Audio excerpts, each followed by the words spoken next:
Welcome. This video I'll show you how to connect to Copper CRM with QuickBooks. All right. For a seamless integration, you can go ahead and go to QuickBooks.com. Okay.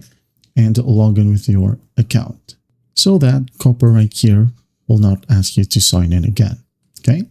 If not, you can go ahead and click on the profile icon right here or your profile name and then go to integrations. Okay. And here, as you can see, I have these active integrations. Now let's go ahead and find QuickBooks. As you can see here, we have QuickBooks. Okay. If you want to, you can go ahead and click on learn more to read about the FAQs and what's this integration about. If not, just click on get started. Okay. And here, just click on connect to QuickBooks, wait for it. And here's the pop-up. Okay.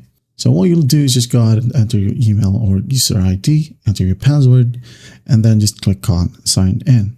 And then once you hit on sign in, there will be a pop-up window that will ask for permissions. Just basically hit on allow and just choose the record types that you would like to display in Copper. For example, invoices, estimates, or even both.